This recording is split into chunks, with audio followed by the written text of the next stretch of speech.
Olá, amigos, tudo bem? Nós vamos para a nossa segunda aula, né? E, primeiramente, eu gostaria de falar sobre o tema dessa aula, né? Que é ética e moral, fazer uma diferenciação entre as duas e também avaliar a crise do comportamento ético, né? Um pouco de teorias éticas também vai ser importante nessa aula. Então, na primeira aula, nós fizemos uma introdução à filosofia, né, de forma bem sucinta, mas procurando seguir a trajetória do texto, né, que faz parte do material didático que vocês receberam. Então, teremos a oportunidade de aprofundar, né, seus conceitos através das leituras e consulta a estes textos.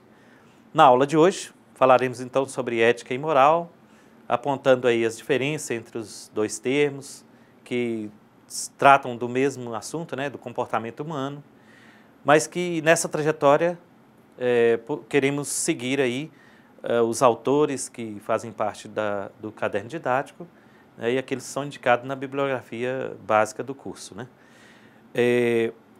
Vamos então ao tema desta aula, em que aparece primeiro um pensamento que é comum a todos, né, é quase que um senso comum. Ética e moral seriam sinônimos, né? Ou seja, os significados etimológicos não se alteram, seja para ética ou moral. Na filosofia, porém, surgem diferenças básicas em relação ao contexto histórico que elas surgem e também diferenças que devem ser observadas de acordo com os autores. Para Marilene Chauí, a ética são normas individuais, ou seja, um conjunto de condutas tomadas por uma pessoa sem que necessitem de leis para isso. Ela segue essas normas pelo simples fato de saber que elas são corretas, né?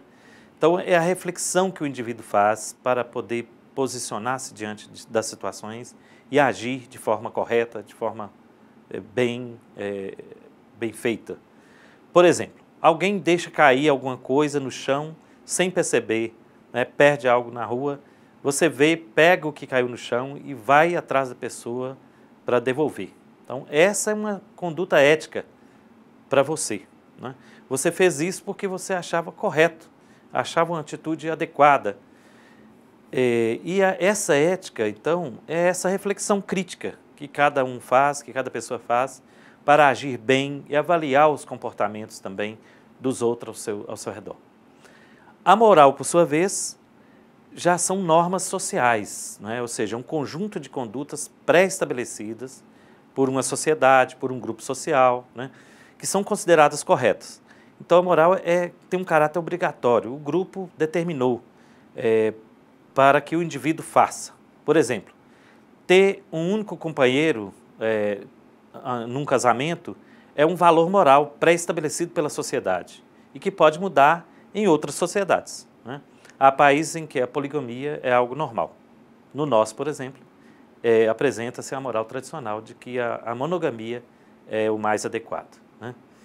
Então, vamos a um slide que mostra melhor essa diferença entre ética e moral e também um pouco do que é ser ético, né? Aqui, ética, então, reafirmando, essa reflexão sobre a moral estabelecida, com a finalidade de avaliar a eficácia de suas normas e o comportamento dos indivíduos. Então, mesmo na ausência de uma norma qualquer, mesmo numa situação, num contexto que não existe uma moral pré-estabelecida, você pode agir de forma correta, porque você tem essa reflexão ética que faz parte, né, do seu pensamento, do seu conhecimento. Então, é questão de conduzir um bem viver, uma prática social adequada de acordo com essa reflexão que te acompanha, né? Sócrates até vai dizer que o conhecimento é essa arma, né, de orientação para a ética, para bem viver. A moral, por sua vez, então, é esse conjunto de regras, né, normas e valores que visam orientar o comportamento dos indivíduos, determinando o certo e o errado, o proibido e permitido. Então, vamos dizer assim que a moral, ela existe para todos, independente da condição da pessoa, né? Pode ser um incapaz, pode ser um inocente, pode ser um indivíduo, uma criança ou um idoso que esteja com Alzheimer, ele tem que alguém se responder por ele. Se ele não tem condições, a moral manda que ele cumpra as regras de acordo com alguém que se responda pelos seus atos, né? A ética, por sua vez, só pode ser exigida de uma pessoa que tem essa condição, né? Daqueles que têm raciocínio lógico, que têm a capacidade de saber sobre o bem e o mal, né? Sobre o que é certo e errado fazer. Então, essas são as diferenças básicas sobre a ética e moral, né? A moral existe também, mesmo se for num ambiente autoritário, numa sociedade autoritária, né, num ambiente autoritário. Ao passo que a ética, ela combina com liberdade, ela combina com opções para a pessoa decidir, né? Seja a opção de dizer, de recusa, né, de apenas dizer não a determinada ordem, mas que seja garantido a ele essa recusa, né? Então, o indivíduo consciente pode ter ética e pode ser exigido eticamente. Ao passo que a moral é para todos, é para aqueles que também são incapazes do ponto de vista racional, né? Bom, então precisamos dessas noções para melhorar nosso entendimento e também as nossas práticas a respeito do comportamento social, né? No Brasil, isso é urgente, né? Saber que em nossas ações individuais o outro está presente também, né? Porque a reflexão ética nos impele a reconhecer a presença do outro, né? Mesmo que não exista uma moral, ou seja, um conjunto de regras definidas pela sociedade, a reflexão ética nos orienta à ação correta, né? Assim deveria agir todo ser humano responsável, porque antes de agir, ele se questiona: será que esta ação é ou é uma decisão adequada? É uma decisão que irá causar algum dano ou mal a alguém? Então eu devo deixar de fazer. Vou citar um exemplo no caso do Brasil. Ou do mundo, né? Porque tem a questão da internet, não é? Você está diante de um computador e você pode entrar em contato com o mundo inteiro e nem sempre tem normas que vai te limitar a sua ação diante desse mundo, esse universo de possibilidades que tem a internet. Mas sua reflexão ética poderá te ajudar, não é? Ou seja, o que é conveniente, né? O que eu posso responder pelos meus atos no caso das relações e das mensagens ou comunicações que eu assimilo pela internet ou que eu transmito para as pessoas. Então, a responsabilidade ética nos ajuda a conduzir, mesmo na ausência de normas, para limitar nosso comportamento humano. Passemos então a outro tópico da nossa aula. Os constituintes do campo ético. Então, para que haja uma conduta ética, é preciso que exista o agente consciente, isto é, aquele que conhece a diferença entre o bem e o mal, o certo e o errado, o permitido e o proibido, virtude e vício, né? Então, a consciência moral nos ajuda, né, a conhecer essas diferenças, né? Mas também a pessoa se reconhece capaz de julgar o valor dos atos e das condutas, né, do agir em conformidade com os valores morais, sendo por isso responsável por suas ações e seus sentimentos também, né, agindo conforme, respondendo pelas consequências dos seus atos. Então, quem age assim é mais livre, porque com essa consciência e a responsabilidade são condições indispensáveis para a vida ética, né? A moral também vai se manifestar em todas essas ações, né? Na capacidade para deliberar diante de alternativas possíveis, decidindo e escolhendo uma delas, né, antes de lançar-se na ação, Você também tem a capacidade para avaliar e pesar as motivações pessoais, as exigências feitas pela situação, as consequências para si e para os outros, a conformidade entre os meios e os fins, empregar meios imorais para alcançar fins morais, é impossível, é inviável do ponto de vista ético.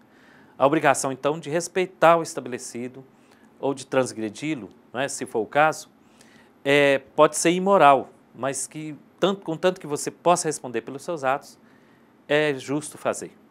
A vontade é desse poder liberativo e decisório do agente moral, e para que ele exerça tal poder sobre o sujeito moral, a vontade de ser livre e também estar submetido à vontade do outro, acaba por estar submetido a certas condições, a certas paixões, também ao contrário, deve ter o poder sobre eles e sobre elas.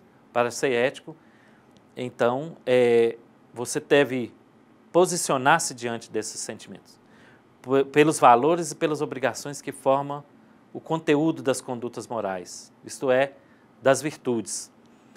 Então, essas são realizadas pelo sujeito moral, que é o principal constituinte da existência ética, né? O sujeito ético ou agente moral é a pessoa que só pode existir se preencher as seguintes condições. Vou listar aqui. Ser consciente de si e dos outros, isto é, ser capaz de reflexão e de reconhecer a existência dos outros como sujeitos éticos iguais a você. Ser dotado de vontade, isto é, de capacidade para controlar e orientar seus desejos, impulsos, tendências, sentimentos, né, para que eles estejam em conformidade com a sua consciência. E ter a capacidade também para deliberar e decidir entre várias alternativas possíveis. Outra condição para ser ético é ser responsável, isto é, reconhecer-se como autor de suas ações, avaliar os efeitos e consequências dela sobre si e sobre os outros, assumi-la bem como as suas consequências, respondendo por elas. Essa é a melhor condição do sujeito ético, que, por sua vez, proporciona uma quarta condição para ser ético, que é ser livre, isto é, ser capaz de oferecer-se como causa interna de seus sentimentos, atitudes e ações por não estar submetido a poderes externos que o forcem e constranjam a sentir, a querer e a fazer alguma coisa. A liberdade não é tanto o poder para escolher entre vários possíveis, mas o poder para autodeterminar-se, dando a si mesmo as regras de conduta. Então vamos a um outro slide que pode esclarecer melhor uma síntese dessas exigências para ser ético, né? Então, pessoal, os constituintes do campo ético traz consigo essas exigências, né? Então, para que haja uma conduta ética, é preciso que exista esse agente consciente, né, esse que conhece essa diferença entre o bem e o mal, o permitido, o proibido, o vício e a virtude. E aqui eu gostaria de destacar, nesse aspecto, a questão da diferença entre virtude e vício. Por que que isso é importante do ponto de vista ético, conhecer esses dois termos? Virtude é considerada, na filosofia, aquela ação que você realiza orientada por uma razão, né? Orientada por uma reflexão. Então você faz um agir responsável, você age equilibradamente, né?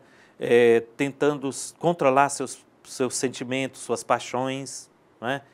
Seus instintos. O vício já é o contrário disso. Quando você se entrega aos vícios, se entende que você perde o controle sobre você mesmo, né? Sobre seu corpo, sobre seu agir.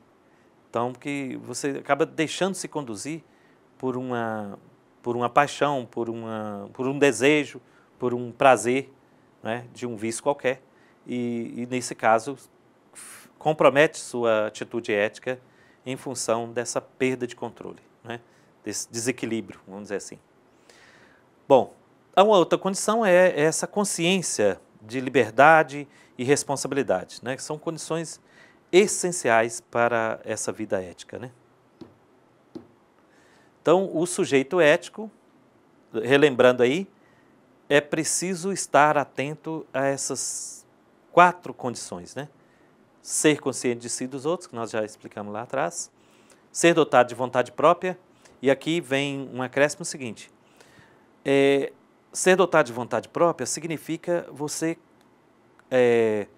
separar aquilo que é desejo seu do que é desejo dos outros, daquilo que é influência externa sobre você, né? Então, hoje nós vivemos uma sociedade extremamente favorável à influência externa, né? Tem a televisão, tem as mídias, as diversas mídias, que acaba induzindo a pessoa, ou pelo modismo, ou por alguma motivação externa, a fazer determinadas coisas, não é? A questão do consumo, por exemplo, do consumismo, você acaba assumindo certos desejos pela publicidade, pela influência da publicidade, pela uma influência da mídia sobre você. Então é preciso adotar uma vontade própria, né? Ser mais original, ser mais dotado dessa capacidade, né? De controlar-se a si mesmo. Ser responsável, já está aqui também, reconhecer-se como autor de suas ações e avaliar as consequências dos seus atos e das suas ações antes que elas sejam realizadas, né? Tanto para você e tanto para os outros. Então, essa é a condição, talvez, primeira, né, de ser ético, se for o caso. Mas uma está interligada à outra, aqui tudo está interrelacionado. Ser livre, que é essa condição da ética, né? Não aos poderes externos que o forcem a sentir, a querer ou fazer alguma coisa, né? É autodeterminação, autonomia, vai dizer Kant, né, o filósofo moderno, que ser autônomo é você eleger suas próprias normas, mas tais normas são tão elevadas, tão equilibradas, que são boas para toda e qualquer pessoa. Então, você vai conquistando mais liberdade, mais autonomia à medida que você age responsavelmente, à medida que você age consciente e age também por vontade própria. É isso. Bom, então, gente, vendo aí esse campo ético, que é constituído também por esses 2 polos, né? Internamente relacionados. O agente ou sujeito moral e os valores morais ou as virtudes éticas, né? Do ponto de vista do agente ou do sujeito moral, a ética faz uma exigência essencial, qual seja a diferença entre a passividade e a atividade, ser ativo, ser propositivo. Passivo é aquele que se deixa governar e arrastar por seus impulsos, inclinações e paixões, pelas circunstâncias, pela boa ou má sorte, pela opinião alheia, pelo medo dos outros, pela vontade do outro, não exercendo sua própria consciência, vontade, liberdade ou responsabilidade. Ao contrário, ser ativo, ser virtuoso, né, é aquele que controla interiormente seus impulsos, suas inclinações, suas paixões, discute consigo mesmo e com os outros o sentido dos valores e dos fins estabelecidos. Indaga se deve e como deve ser respeitados ou transgredidos por outros valores, né, e fins superiores aos existentes. Avalia sua capacidade para dar a si mesmo as regras de conduta, ao passo que consulta sua razão e sua vontade antes de agir, né? Tem consideração também pelos outros, sem essa submissão ou sem agir cegamente, mas responde pelo que faz, julga as suas próprias intenções, recusa a violência contra si e contra os outros. Numa palavra, é autônomo, né? É livre para agir, porque sabe o que faz, é consciente de si e dos outros. Então, do ponto de vista dos valores, a ética exprime a maneira como a cultura e a sociedade definem para si mesmo, né, o que julgam ser violência e crime. o mal e o vício, e em contrapartida, o que considera ser bem e virtude. Por realizar-se como relação de intersubjetividade social e política, vamos dizer assim, a ética não é alheia ou indiferente às condições históricas, políticas, econômicas, culturais da ação moral, não é? Então, em consequência disso, embora toda a ética seja universal do ponto de vista da sociedade que a institui, é universal porque seus valores são obrigatórios para todos os seus membros, está intimamente relacionada com o tempo e a história presente, né? Transformando-se para responder às exigências novas da cultura e dos seres históricos que somos, né? Nesse caso, nós temos um dinamismo na ética também. Ela altera-se de acordo com a história, de acordo com as transformações culturais que a sociedade sofre, né? Então, além do sujeito ou pessoa moral e dos valores e fins morais, o campo ético é ainda constituído por um outro elemento, os meios para que o sujeito realize os fins, né? Então, costuma-se dizer que os fins justificam os meios, né? Às vezes, isso é corrente na nossa sociedade. De modo que, para alcançar um fim legítimo, bom no caso, todos os meios disponíveis são válidos, seriam válidos, né? Nessa lógica aí dos fins justificam os meios. Mas no caso da ética, isso não é viável, né? Essa afirmação deixa de ser óbvia. Suponhamos que uma sociedade considere um valor e um fim moral a lealdade entre seus membros, baseada na confiança recíproca, né? Isso significa que a mentira, a inveja, a adulação, a má-fé, a crueldade, o medo deverão estar excluídos da vida moral e das ações que os indivíduos empregam como meios para alcançar o fim, né? Se eles fizerem assim, os fins seriam imorais. No entanto, poderia acontecer que para forçar alguém à lealdade seria preciso fazê-lo sentir medo da punição pela deslealdade, ou seria preciso mentir para que não perdesse a confiança em certas pessoas e continuasse leal a elas. Nesse caso, o fim, a lealdade, não justificaria os meios, medo ou mentira. A resposta ética é não, porque esses meios desrespeitam a consciência e a liberdade da pessoa moral, que agiria por coação externa e não por reconhecimento interior e verdadeiro do fim ético. No caso da ética, portanto, nem todos os meios são justificáveis para apenas aqueles que estão de acordo com os fins da própria ação. Em outras palavras, fins éticos exigem meios éticos para serem realizados.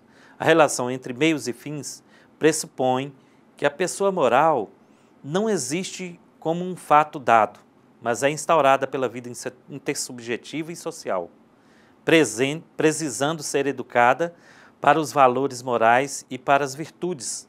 Poderiam indagar, então, pela educação ética, seria uma violência? Em primeiro lugar, a educação que visa transformar sujeitos passivos em ativos poderia ser feita com mais liberdade. Portanto, forçar a racionalidade, por exemplo, ativa, não seria um ato de violência contra a nossa natureza espontânea. Em segundo lugar, porque tal educação visa colocar-nos em harmonia ou em acordo com os valores de nossas sociedades. Poderíamos indagar se isso não nos faria submetidos a um poder externo à nossa consciência ou poder da moral social. Para responder a essas questões, precisamos examinar o desenvolvimento das ideias éticas na filosofia. Então, nós vamos a um slide sobre a ética na história, né? Vendo assim aquelas teorias éticas dos autores, dos filósofos, né? Que propõem lá suas concepções para um bom comportamento ético. Vejamos.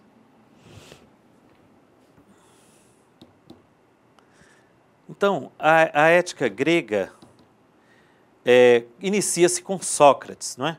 O filósofo que andava nas ruas filosofando abertamente para as pessoas. Então, ele apresenta que o conhecimento que é correto é aquele que é válido para todos, não é? contra aquelas concepções de outros filósofos chamados sofistas, que sustentavam que o homem é a medida de todas as coisas. Então, na verdade, os sofistas propõem um conhecimento baseado na lógica do sujeito, do indivíduo. Cada um tem sua própria história, cada um tem seu próprio conhecimento. A verdade pode ser várias nesse caso. Para Sócrates, a verdade é uma só, o conhecimento é um só, porque tem uma verdade para cada coisa, tem um conceito universal para cada situação ou fato. Bom, então antes de tudo um conhecimento moral, né? Sócrates relaciona diretamente esse conhecimento com um comportamento moral e ético, né? Ou seja, só erra aquele que não conhece, aquele que não tem um conhecimento. Porque quem conhece vai fazer o que é correto, né? Então, é um conhecimento prático, né, que tem a ver com uma ação do agente, do sujeito que vai agir corretamente ou retamente, porque ele conhece o que é correto fazer. Então, essa ética de Sócrates é classificada como uma ética racionalista, ou seja, que prioriza a razão como parte do equilíbrio que a pessoa deve ter, né? Como parte das virtudes que ele deve alcançar, através do esforço racional que ele faz isso. Então, há uma concepção do bem, como a felicidade da alma, por exemplo, né? E do bom como o útil para a felicidade. Então, o útil para a pessoa não é tanto aquilo que é belo, aquilo que é maravilhoso fazer, mas aquilo que é necessário fazer, né? Aquilo que, mesmo que seja feio, é uma boa ação ou é eficaz para proteger a pessoa, para alcançar os objetivos maiores, né, do bem viver. Então, a tese da virtude, chamada também de areté, que é aquela pessoa que alcança um bem viver, um estilo de vida que vai proporcionar uma existência corroborada com um olhar sobre o mundo e também uma ação adequada, né, virtuosa sobre a sociedade. Então, é essa capacidade do homem, como tendo conhecimento, ele elimina os vícios, ele foge da ignorância e vai agir por si mesmo corretamente. Então, a tese de origem sofista, por exemplo, seria que a virtude pode ser transmitida ou ensinada. Para Sócrates também isso é adequado, mas ela pode também sofrer algumas alterações. Então, é melhor que o conhecimento seja amplo, né, seja universal para que a virtude alcance um elevado comportamento. Bom, aqui essa imagem apresenta, na verdade, Sócrates foi condenado à morte justamente por essa filosofia da rua, por essa filosofia da ética que ele fazia, né? Então, ele é acusado de afrontar os deuses da cidade e também corromper a juventude, justamente porque ele incutia novas ideias, ele confrontou sua filosofia com os poderes existentes e, por isso, sofreu as consequências dessa perseguição, né, com a própria morte. Mas ele segundo conta Platão, quis morrer, né, quando foi condenado. Ele não quis fugir da morte porque ele acreditava que com a morte suas ideias se tornariam eternas, né? Talvez a gente, discutindo as ideias de Sócrates aqui, está corroborando com essa visão que ele teve, né? Bom, então ele vai afirmar, Sócrates, né, que a bondade, o conhecimento e a felicidade se entrelaçam uns com os outros, né? O homem, então, age retamente quando conhece o bem e, conhecendo, não pode deixar de praticá-lo, né? Por outro lado, aspirando ao bem, sente-se dono de si mesmo e, por conseguinte, é feliz, né? Então é isso, essa ética racionalista garante, segundo Sócrates, o bem viver, né, a felicidade e um comportamento reto. Bom, Platão, que é discípulo de Sócrates, ele coloca alguns elementos a mais nessa ética racionalista. Continua a proposta socrática de uma ética racionalista, mas o que muda é essa visão de que o mundo, na verdade, é dividido em dois, né? Existe o mundo sensível, que é esse imediato que nós sentimos e percebemos pelos sentidos, e um outro mundo invisível, né, que ele chama de mundo das ideias, que é perfeito, que é imutável, onde todo o bem, onde toda a beleza, onde todo o amor, toda a bondade está presente, né, nesse mundo das ideias. Na verdade, ele está dizendo o seguinte: existe o imediato e existe os conceitos sobre essa realidade, né, que é preciso ser profunda. Então, quando se diz aqui de concepção metafísica, é essa exigência de que toda coisa tem uma verdade que está escondida por trás das aparências, vai além da física, né?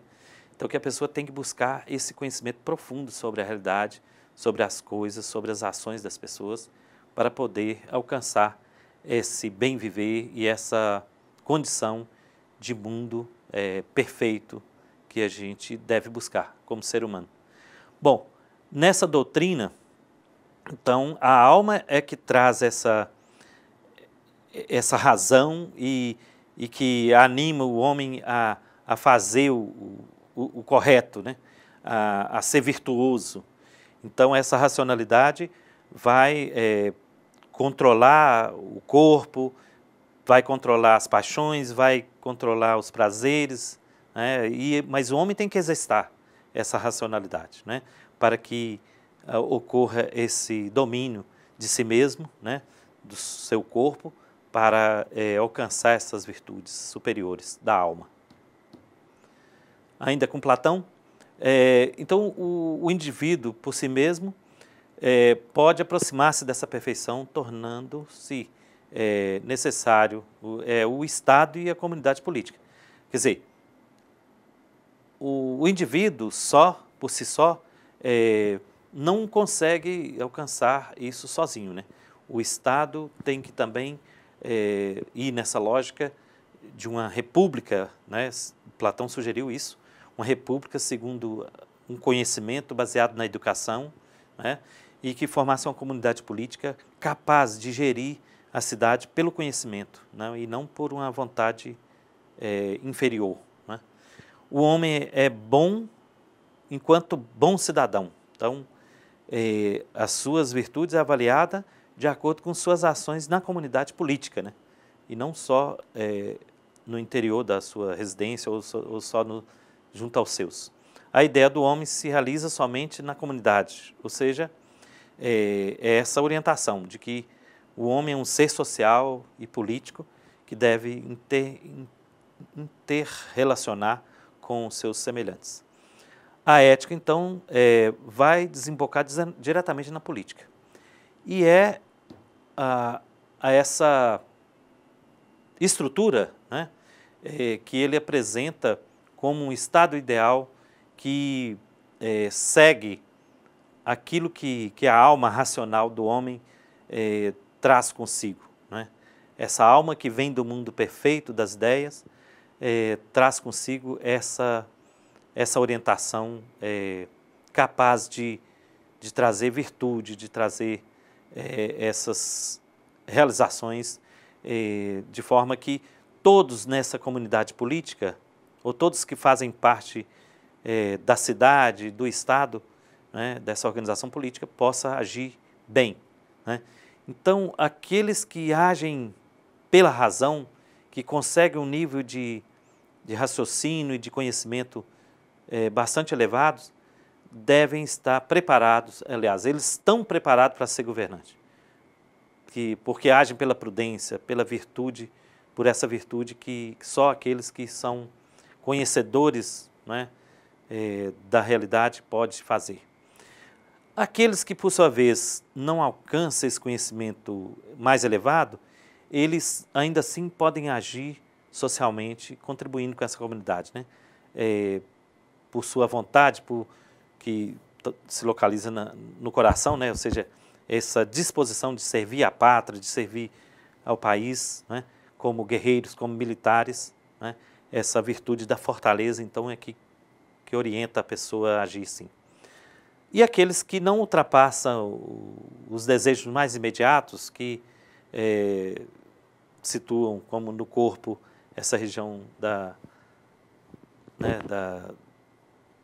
dos órgãos genitais, né, do organismo, vem de encontro a essa ação também que ajuda, contribui para a cidade, né?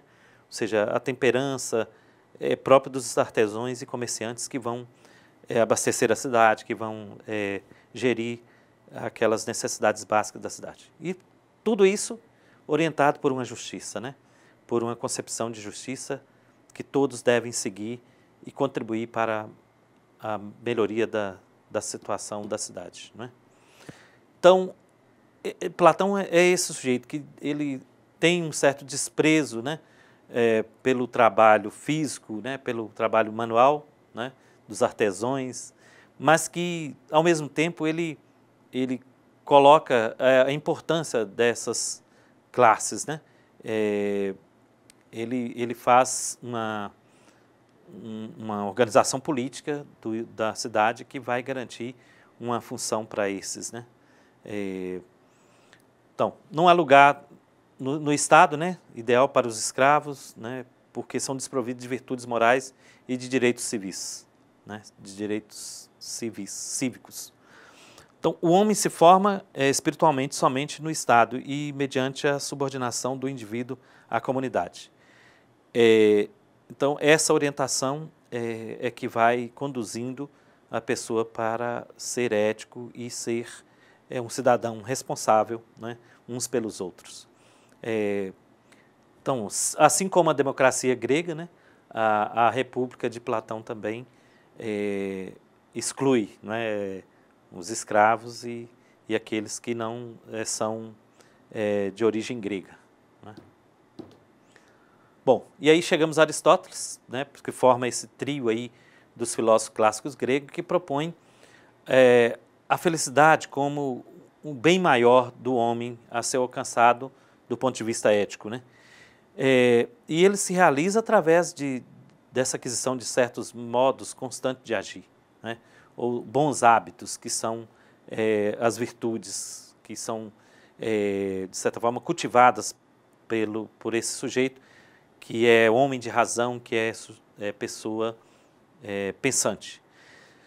Então, estas não são atitudes inatas, né? Ele acredita que não parte de um inatismo essas atitudes éticas virtuosas, mas são modos de ser que se adquirem ou se conquistam pelo exercício, e já que o homem é ao mesmo tempo racional e irracional. Então, Aristóteles pontua que essa condição ética que o homem deve conquistar, ele deve agir em função de um ensinamento que ele vai tendo e em função também de um esforço racional que ele vai exercitando. Então, o que é virtude para Aristóteles, né? Consiste num meio termo entre dois extremos, né, que são ou excesso ou um defeito, né, ou por falta ou por excesso. Então, a média entre esses dois extremos seria a virtude.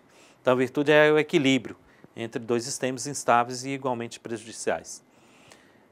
Essa proposta de Aristóteles, ela é cultivada, de certa forma, por um bom grupo de filósofos que apresentam essa razão, primeiro uma ética baseada na razão e uma virtude que tem esse componente, né? Que o equilíbrio aí só se consegue através dessa ação racional que o homem tem. Então está aqui um quadro, né, mostrando aí o que é vícios, né, por excesso e também aqueles que vícios por deficiência ou por falta, né? Então, por exemplo, um guerreiro é corajoso não porque ele é um sujeito que sai da trincheira ou que foge da luta, né? Do momento mais crucial da guerra, e nem é aquele também covarde que se ausenta, né, dos momentos cruciais. Talvez poderia dizer assim, entre esses dois excessos, aquele que sai matando de todo jeito ou atirando para todos os lados, né? Então, essa pessoa é um desequilibrado, né? É corajoso daquele que mantém uma estratégia, né, de equilíbrio, né, de avançar quando é possível, de recuar quando é preciso fazer, né? Então, esse meio termo entre um excesso e outro, entre um excesso e uma falta, que é a virtude, né, para Aristóteles. Então, está aqui listado essas condições para ser ético, segundo Aristóteles, né? Ainda mais algumas virtudes, né? Quanta falta de gentileza nós temos hoje, né? Também a questão da verdade, que muitos negam a fazê-la, né? A questão da amizade, né? Que enfrenta aí uma certa objetivação, né? E também uma situação de transitória, de ser transitória demais, da amizade do Facebook, né? Então, essa amizade de Aristóteles é uma amizade de longo prazo, de longa data.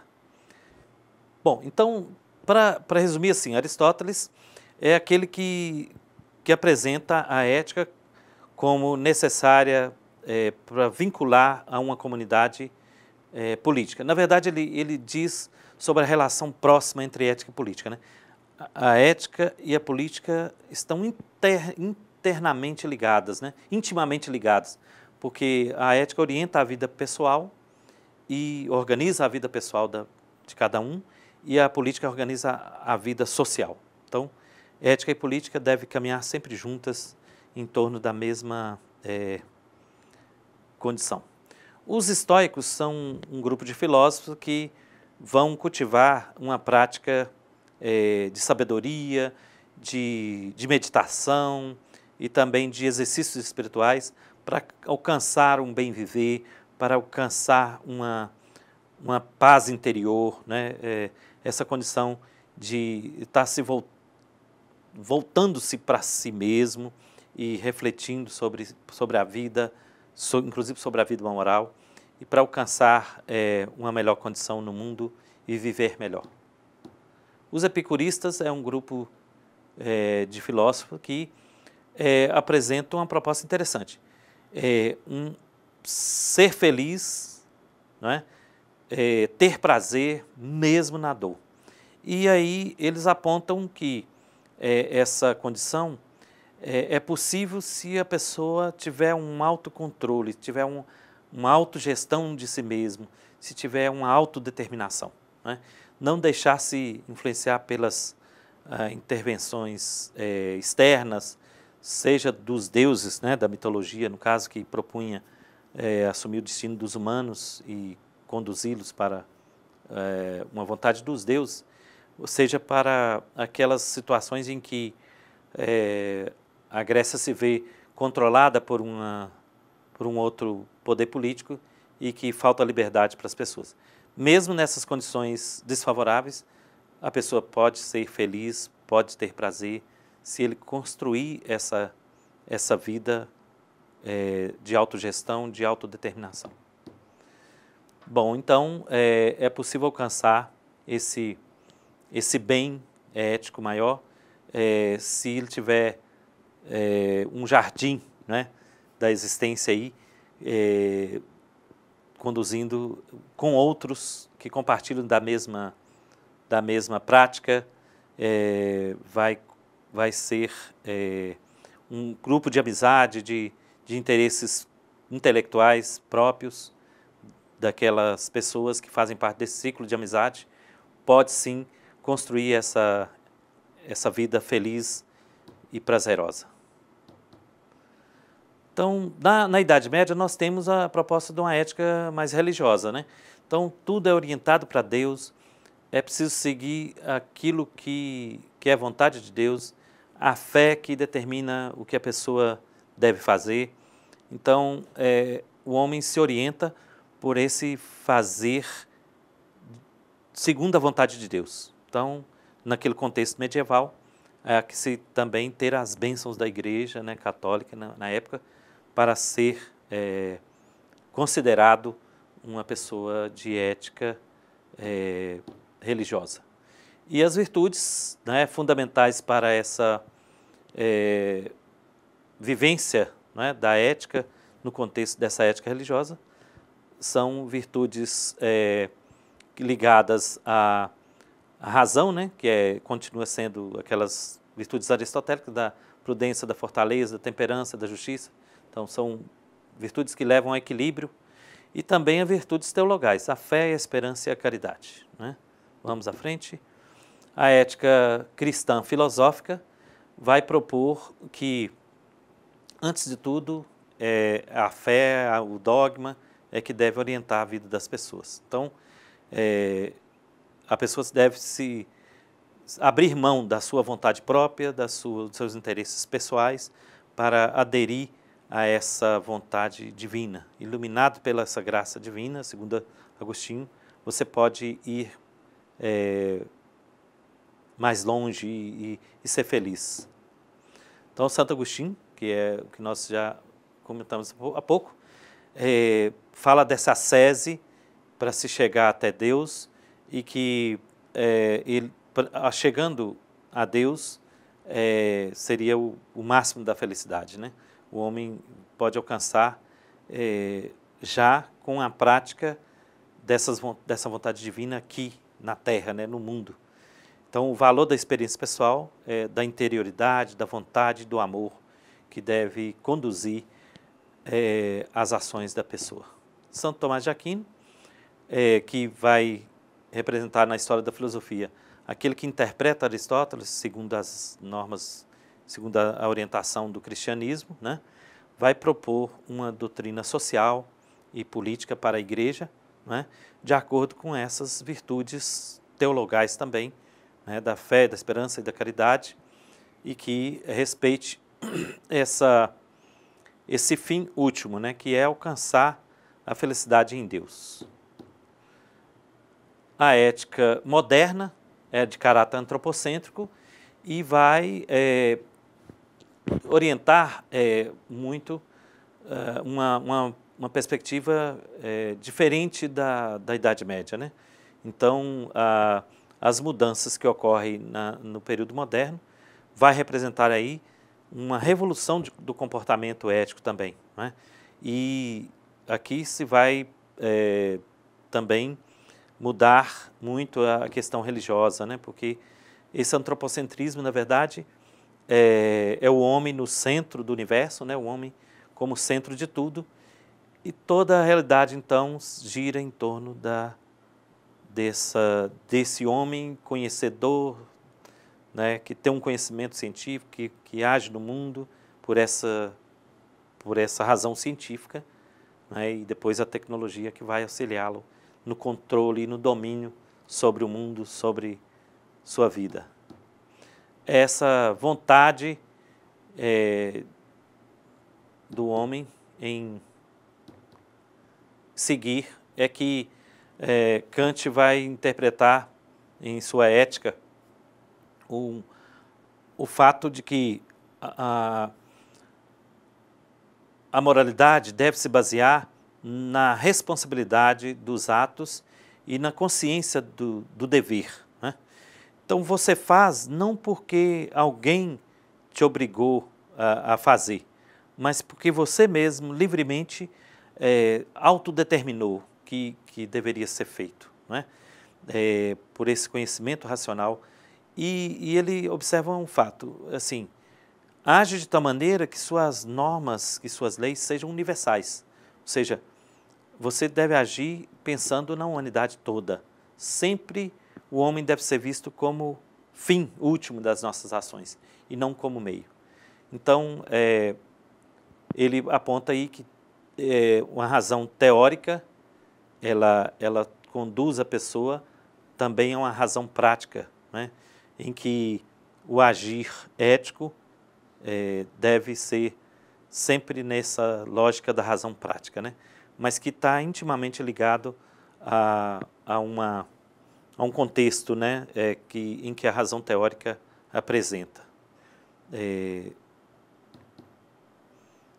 Então, o problema da moralidade para Kant não se restringe, né, à bondade dos atos, né, e no fazer humano, mas sim na capacidade que o homem tem de cumprir seus deveres morais sem precisar de uma interferência externa sobre ele, né? Então, o sujeito deve agir conforme um imperativo categórico, né? Ou seja, essa lei interior que surge da sua consciência manda que ele age de tal maneira que possas querer que o motivo que te levou a agir se torne uma lei universal. Então, seu ponto de partida da sua ação deve ser universal, no sentido de que a sua ação seja aprovada pela humanidade toda, né? Num ponto de vista aqui, simplificando, não faça aos outros aquilo que você não gostaria que fizesse com você. Simplificando essa norma ética de Kant. Então, ela é autônoma, essa ética kantiana é ao mesmo tempo autônoma e formal, né? Porque ela se baseia num postulado da razão, né? Por isso é formal, e ela também se baseia na autonomia do sujeito, ou seja, no sujeito pensante que orienta a sua ação livremente, mas para um bem maior, para um dever ético. Isso é nossa reflexão sobre essa ética moderna, né? Então, gente, nós finalizamos então essa nossa videoaula colocando a necessidade da gente continuar nessa reflexão, até porque tem aí o aspecto da ética contemporânea, que depois nós traremos em outra abordagem, e orientando a todos que essas atividades vão ser complementadas e a possibilidade de aprofundamento será nos fóruns, né, nas atividades presenciais e também à distância que nós vamos realizar. Tá. Um bom proveito para todos e até a próxima aula, se Deus quiser.